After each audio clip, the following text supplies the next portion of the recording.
भारत में जब भी कोई ढोंगी बाबा या तथाकथित धर्मगुरु सेक्स स्कैंडल या मानव तस्करी के जाल में फंसता है तो पूरा देश हिल जाता है।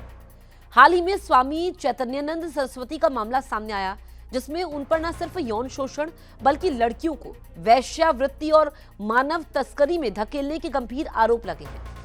उनकी लीक हुई चैट से चौंकाने वाले खुलासे हुए। इसमें वो एक लड़की को दुबई के शेख के साथ भेजने की बात कर रहे थे और जब लड़की ने इनकार किया तो उसे खुद के साथ संबंध बनाने के लिए मनाने की कोशिश कर रहे थे।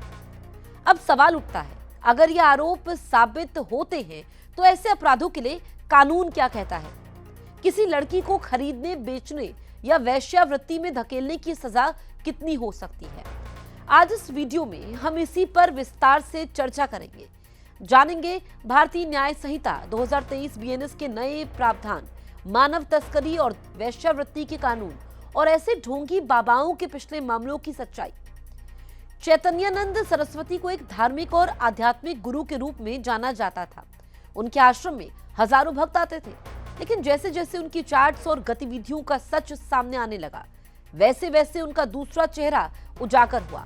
उनकी लीक हुई चैट में साफ दिख रहा है कि वो लड़कियों को बहकाने की कोशिश कर रहे थे।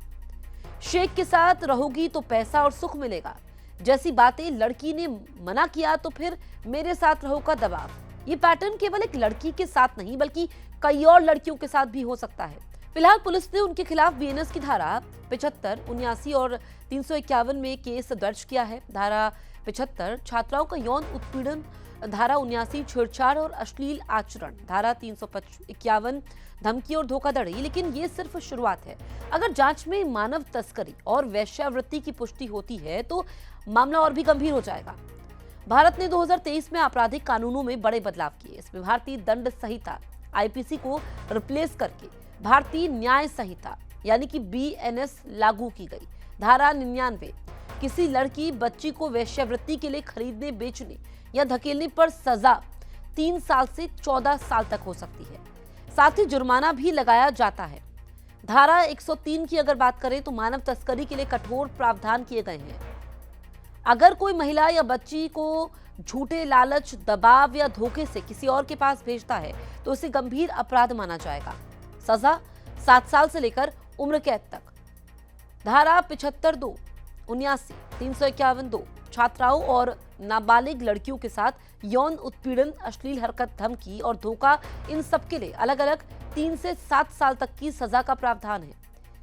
Immoral trafficking prevention act 1956। BNS के अलावा भारत में आईटीपीए भी कानून लागू है, जिसमें वेश्यावृत्ति और मानव तस्करी से जुड़े अपराधों के लिए सख्त सजा है। आसाराम बापू, नाबालिग लड़की से दुष्कर्म के मामले में उम्र कैद। राम रहीम की अगर हम बात करते हैं तो पत्रकार की हत्या और बलात्कार केस में 20 साल की सजा। नारायण साईं, आसाराम का बेटा, साधक महिला से रेप, 10 साल की सजा। स्वामी भीमानंद, सेक्स रैकेट और फर्जी साधु होने का आरोप। राजेंद्र कालिया, लड़कियों के यौन शोषण में जेल की सजा। इन सभी मामलों से यह साफ होता है कि जब ढोंगी बाबा पकड़े जाते हैं तो उनके खिलाफ अदालतें कड़ी कार्रवाई करती है। अगर स्वामी चैतन्यानंद दोषी साबित होते हैं तो उन्हें कम से कम 7 साल और अधिकतम उम्र कैद तक की सजा हो सकती है। उन पर मानव तस्करी, यौन उत्पीड़न और वेश्यावृत्ति से जुड़े कई केस एक साथ चल सकते हैं। भक्तों का भरोसा टूटेगा, समाज में ऐसे बाबाओं के खिलाफ अविश्वास और जागरूकता बढ़ेगी। पीड़ित लड़कियों के लिए कानून की सुरक्षा और सख्ती का मैसेज जाएगा। स्वामी चैतन्यानंद का मामला केवल एक व्यक्ति का मामला नहीं है, बल्कि ये उन ढोंगी बाबाओं की पूरी सोच को उजागर करता है जो धर्म और आध्यात्म की आड़ में मासूम लड़कियों का शोषण करते हैं।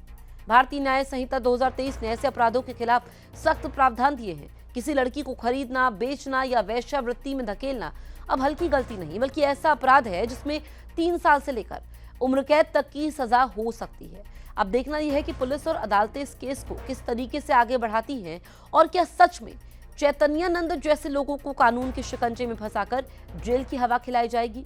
इतिहास गवाह है, चाहे आसाराम हो, राम रहीम हो या नारायण साईं, आखिरकार सच सामने आता है और कानून इन ढोंगी बाबाओं को उनकी औकात दिखा ही देता है।